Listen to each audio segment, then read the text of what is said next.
Well. Gratitude. I am lost for words this morning. Yes, I am. I am just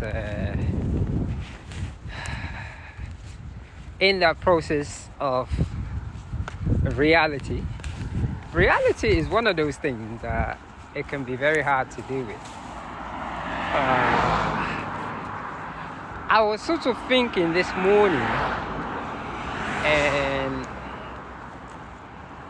I was kind of giving the brief details into my situation. Situation for me has become something that I let it sit underneath the burner like it's supposed to, but keep the light inside of me going. Yes. One of the many things that I had to do to be able to get that going, what a beautiful day, is the practice of absence. And when I mean the practice of absence, I am saying it in my own terminology, not to offend people.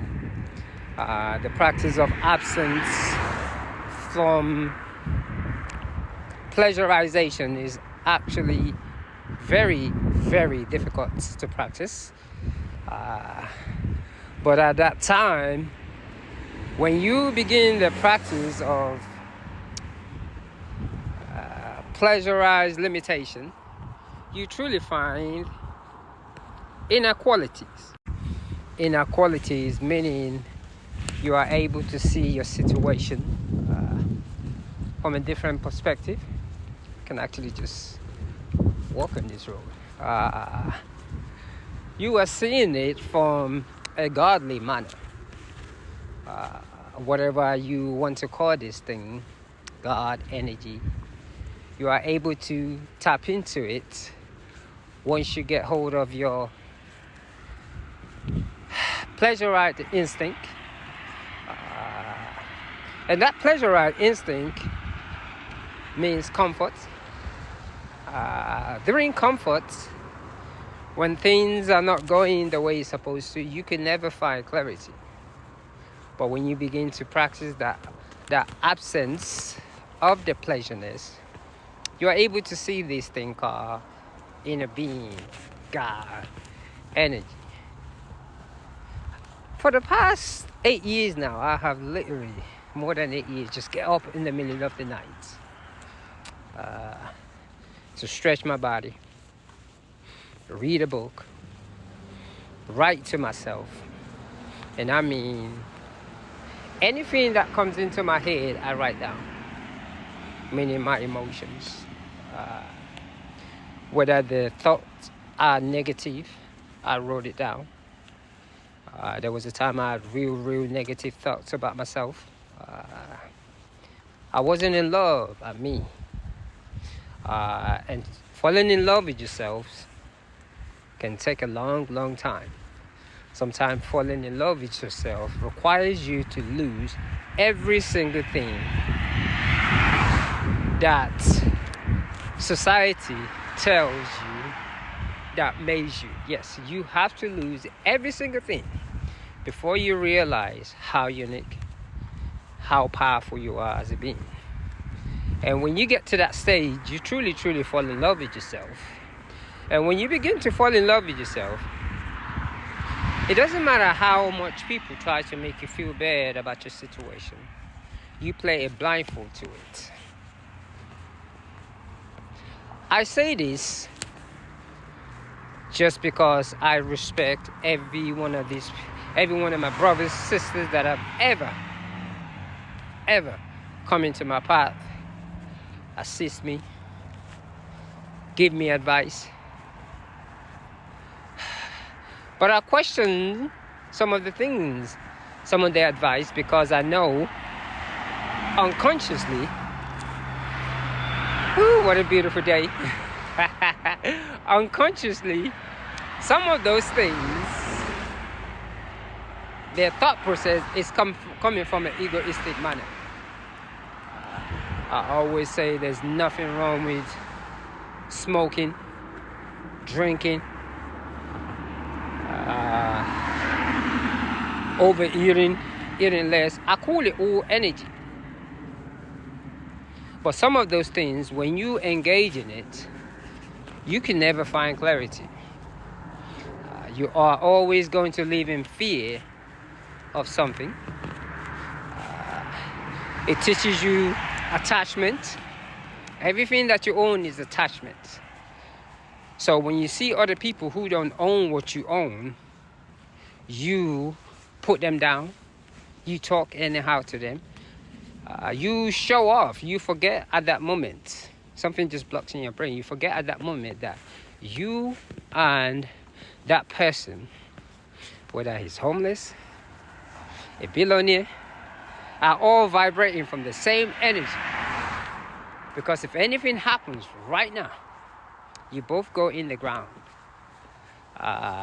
Once they put you in that grave, there's no difference. You don't know who's a millionaire or who's not a millionaire. Because if you go back and look at the human body, the way it decays after 3 months, you will not know who's a millionaire, who's not a millionaire. And because a lot of time we take ourselves out of those things, we don't deal with our own reality. Especially for guys. The power that lays, I always say this, I love women. Woo.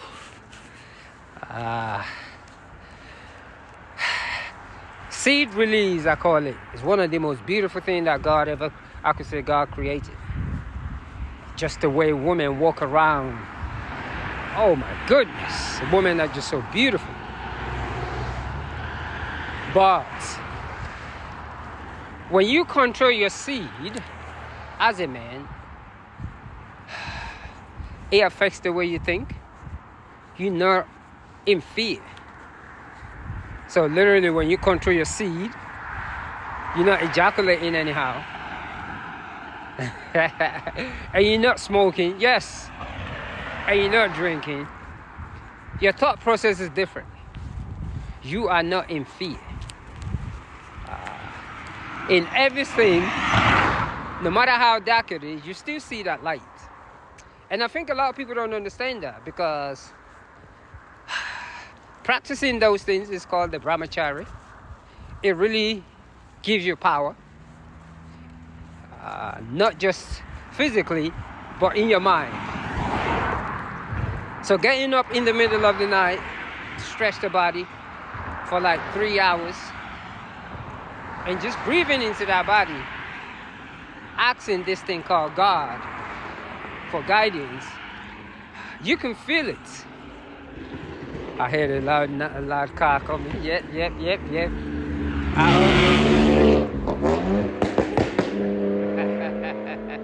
I like that. So you can actually feel it. It is one of those things that just, it brings a smile to you. And to top it up, if you're the type of person that watches what he puts in the system, understand your own body ideology, you begin to understand the tantric side of life. You begin to understand that chakra that is awoken. Awakening that chakras is possible, but not by being in our pleasurized syndrome, shall I say. Yes, that's more like it.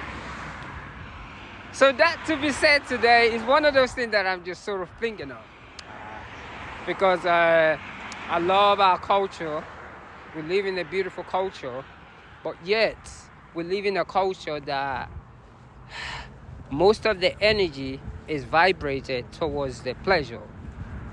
I'm guilty of it as well, but I had to learn how to walk on that. And when you begin to walk on yourself spiritually, mentally, physically, you begin to do things differently. So that being said, today, that's all I had in my mind today. I am grateful. Gratitude. Thank you. I am grateful. I am grateful.